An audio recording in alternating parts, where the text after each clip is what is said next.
Saudara-saudariku yang terkasih dalam Kristus, selamat bertemu kembali dalam kutipan Injil dan renungan harian pada hari ini. Salam sejahtera buat saudara-saudari semua dimanapun Anda berada. Damai dan sukacita oleh Roh Kudus melimpahi dalam hati dan kehidupan saudara-saudari semua. Amin. Saudara-saudari yang terkasih dalam Kristus, sebelum mendengarkan bacaan dan renungan pada pagi hari ini, marilah kita berdoa. Dalam nama Bapa dan Putra dan Roh Kudus. Amin. Bapa yang Maha Baik, Engkau berkenan memberikan rahmat kehidupan di hari baru ini.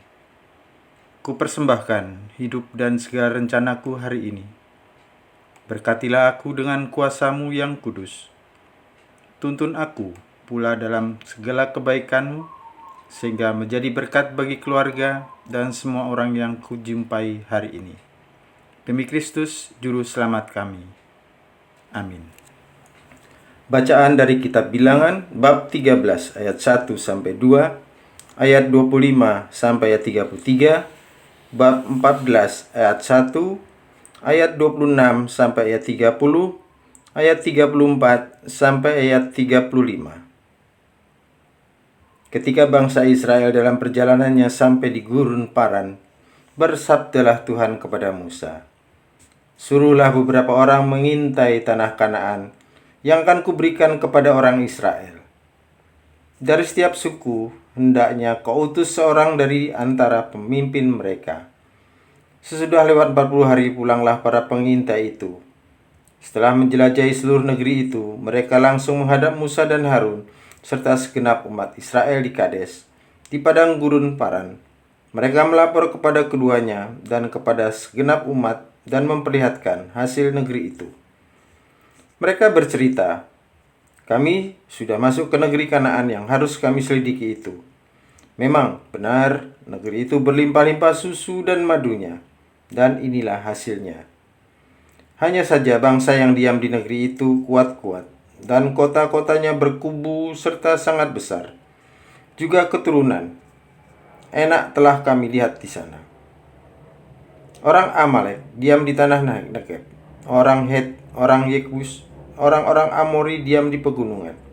Sedangkan orang Kanaan diam di sepanjang laut dan sepanjang sungai Yordan.' Kemudian Kaleb mencoba menenteramkan hati bangsa itu di hadapan Musa. Ia berkata, 'Biar kita akan maju dan menduduki negeri itu, sebab pasti kita akan mengalahkannya.' Tetapi para pengintai lainnya membantah, 'Tidak, kita tidak dapat maju menyerah bangsa itu, karena mereka lebih kuat daripada kita.' Mereka juga menyampaikan kepada orang Israel kabar busuk tentang negeri yang diintai mereka itu. Katanya, 'Negeri yang telah kami lalui untuk diintai itu memakan penduduknya, dan semua orang yang kami lihat di sana tinggi perawakannya. Kami lihat juga di sana raksasa-raksasa, orang enak, keturunan para raksasa, sehingga kami sendiri merasa seperti belalang saja di hadapan mereka, dan mereka pun menganggap kami demikian.' Lalu segenap umat itu berteriak-teriak dan menangis malam-malaman. Maka bersabdalah Tuhan kepada Musa dan Harun, 'Masih berapa lama lagi umat yang jahat ini akan bersungut-sungut terhadapku? Segala gerutu orang Israel telah kudengar.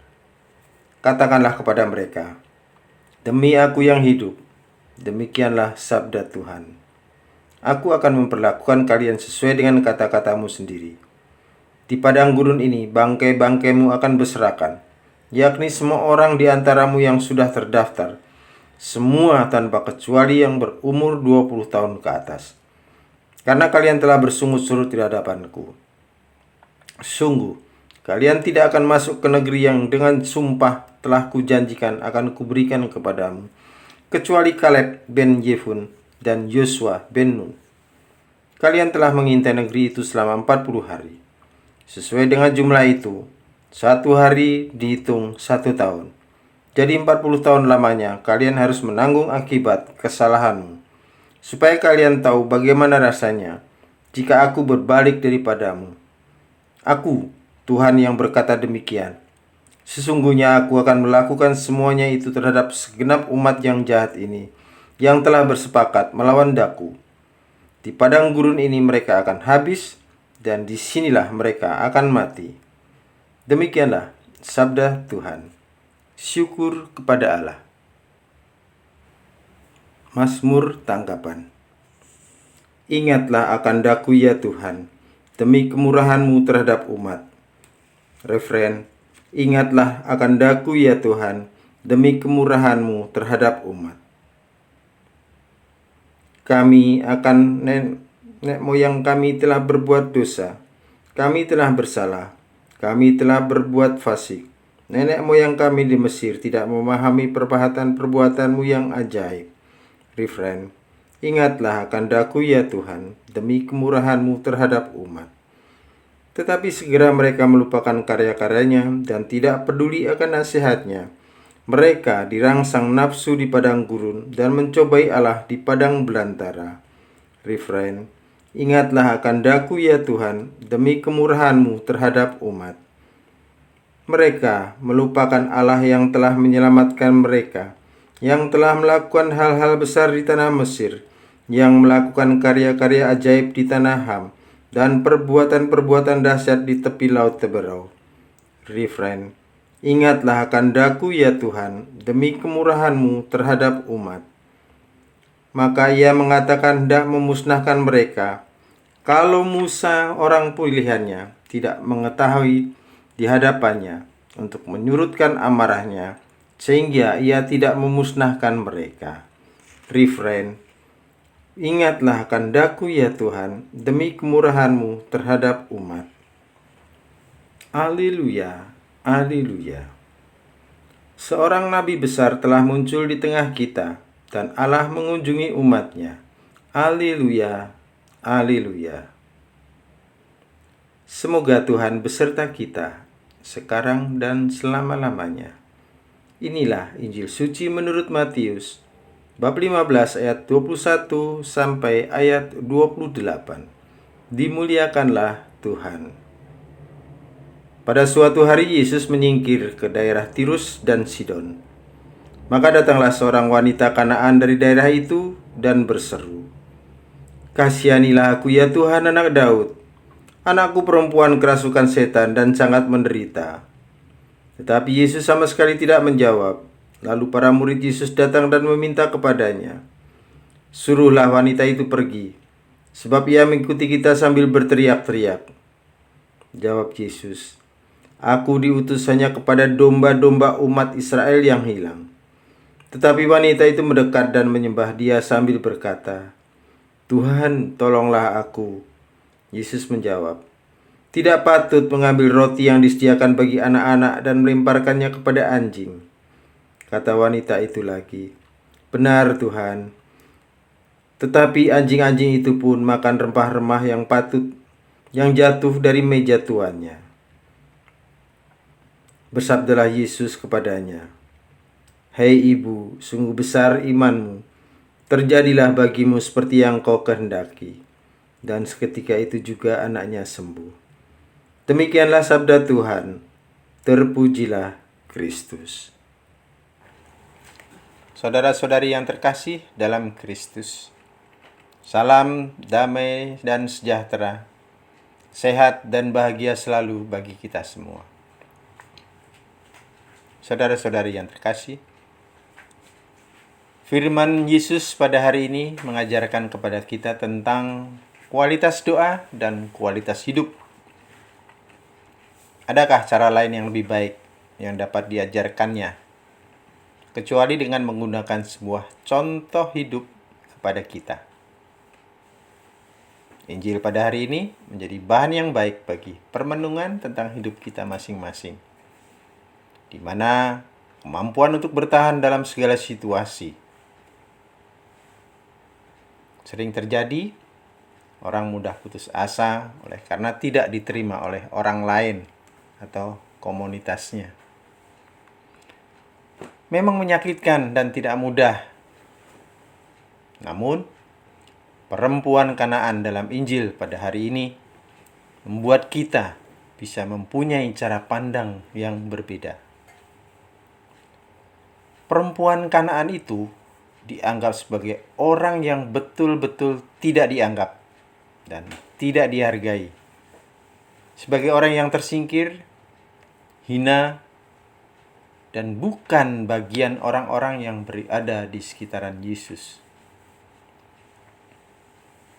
Nah, di sini kita jelas bahwa di hadapan Yesus, orang yang tersingkir, terhina pun juga bagian dari yang begitu berharga dan patut mendapatkan rahmat keselamatan dari Yesus. Dengan syarat adalah percaya. Itulah yang terjadi pada bacaan pada hari ini akan perempuan dari Kanaan.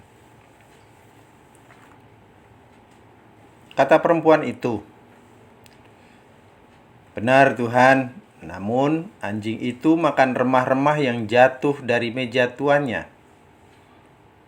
Lalu Yesus berkata kepadanya, "Hei ibu, karena imanmu, maka jadilah kepadamu seperti yang kau kehendaki."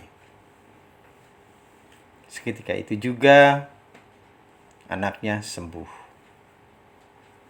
Begitupun juga dengan seorang perwira. Ia dipandang oleh Yesus sebagai contoh dari iman yang besar. "Sesungguhnya aku berkata kepadamu, iman sebesar ini tidak pernah aku jumpai pada seorang pun di antara orang Israel." Dalam Matius bab 8 ayat 10. Jadi, apakah sebenarnya yang diajarkan Yesus lewat contoh perempuan Kanaan itu? Ada beberapa hal. Pertama, jangan menyerah jika doa kita tidak langsung dijawab.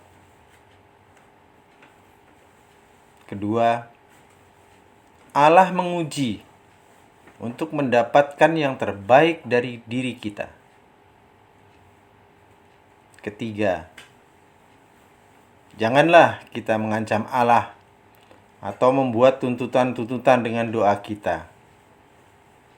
Kita harus menaruh kepercayaan terhadap kasih-Nya bagi kita, seperti yang ditunjukkan oleh perempuan Kanaan ini. Kita harus menaruh kepercayaan bahwa Allah mengasihi diri kita masing-masing sepenuhnya seperti Dia mengasihi orang-orang yang terjawab doanya.